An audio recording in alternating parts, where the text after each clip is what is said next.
Summer League hoop out in Vegas, where after a lackluster first half, second overall pick Dylan Harper rattled off 16 points, including the game-time bucket to force overtime in the Spurs' 93-91 win over the Jazz. Harper still finished a meager 5 of 16 from the field with 5 turnovers. Spurs back in action against the Hornets on Thursday. Nice night for the Hornets' 4th overall pick, Kon Knueppel. Dropped 16 points and 10 rebounds in Charlotte's 87-69 win over the Mavs. This comes after shooting just 1 of 8 from the field in his debut and missing the next game entirely. Knueppel back in action against 2nd overall pick Dylan Harper and the Spurs on Thursday. Let's start with Dylan Harper. First bucket of the game, then pretty ugly for a large stretch of that game. Comes alive in the 4th, a big bucket late. How do you sum up the night for the 2nd overall pick? It was a rough night overall, tough shooting night, but he did, to your point, pick it up down the stretch, help force that overtime, and what was, I think, the game of Summer League so far, just an exhilarating game that ended in multiple buzzer beaters. San Antonio finally getting the win, but if it weren't for Dylan Harper forcing that extra period, it never would have got there. The big takeaway for me, though, in terms of just long-term analysis, is the correlation between his durability and his shooting. And those are the 2 biggest concerns we had going into the draft. Can he stay healthy, and how consistently can he make shots? And what we saw tonight, or what we reminded of tonight, was the connection between those 2. He wasn't making shots, so then he started to attack the rim, using his physicality to get to the free throw line, and that's all well and good.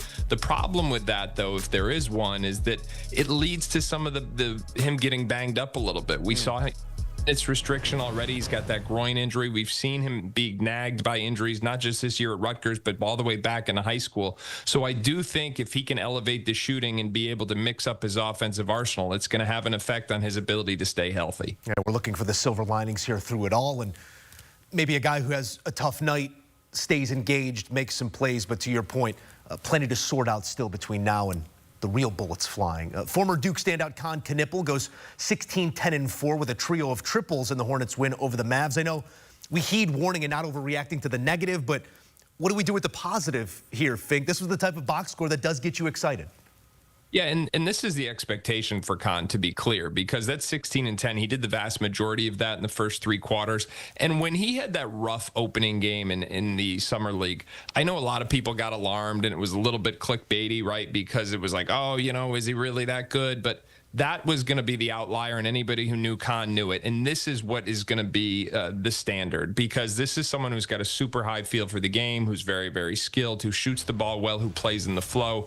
And if you watch the game tonight, there were so many examples of his high basketball IQ. That left-handed shovel pass off the dribble and transition, the way he played off 2 feet in the lane, even some of his work on the defensive end of the floor. So I think if you're Charlotte fans, you're excited, but you're also just reassured that this is the version of Kon Knueppel you were expecting to see when you got him on draft night. Yeah, immediate impact is something needed there in Charlotte. Kon Knueppel showing that, at least in this moment, he can provide it. Talking about impacts from the youth, let's talk about the Bulls. Incoming sophomore Montes Buzelis played the role of lead bucket getter on this night, 28 on 8 of 14 shooting. Seemingly directionless franchise, last year's pick and this year's pick combining for 49 on this night at Summer League. Essengate was on the wrong end of a poster, but we won't go there. Where are you setting expectation for this Bulls youth? Well, I think the more Modest can come along, the better they can start to turn the page. Because, as you said, they are a team trying to figure out if they're playing for the playoffs now or rebuilding for the future. I can't understand why they are not putting all their efforts in the future. But in order to expedite that process and get there, they need to see some of these young guys step up. And if Modest can play like he did tonight, it shows you that maybe he's ready to take on a bigger role. You see the numbers for Essengate. He had his best game of the Summer League so far. But what you got from Modest was not just the three-point shooting, but the attacks of the rim. And specifically, it was how quickly he moved. He rolled off screens quickly. He got off the catch and immediately got downhill. So his ability to put pressure on the rim had an immediate correlation to his ability to get to the free throw line. And if he can be that creator and score in versatile ways like we did tonight, like we saw him do tonight, he's got a chance to grow into a focal point sooner rather than later. Remember, the last 20-plus games of this season, he averaged right around 15 points for the Bulls as a rookie. So they are hoping he can pick up where he left off last year. Don't go selling me hope here, Fink. Come on now. It was a nice performance, and it is a nice piece for the Bulls team. What they do with it moving forward, that's been the question going on about a decade now. All right, direct me to a place I'm likely not looking but should be, an under-the-radar performance that caught your attention on Monday.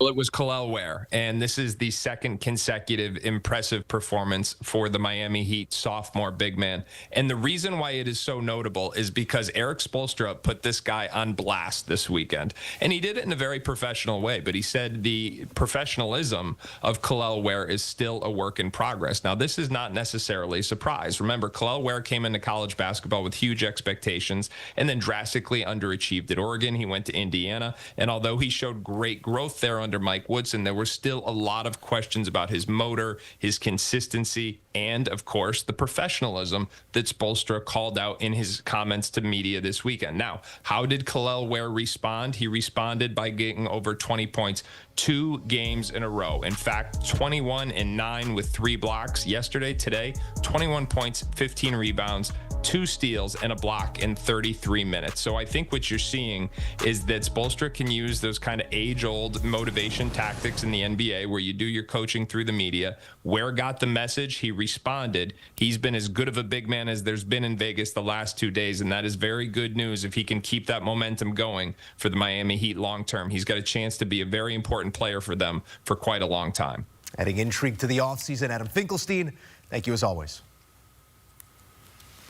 A look here at what's to come on Tuesday. You know, Fink's going to have us on lock. In-depth analysis. Some just see Summer League hoop, others see more. Here's what you will see. A battle for New York in Vegas. Somebody's got to win. Nets and Knicks leading things off.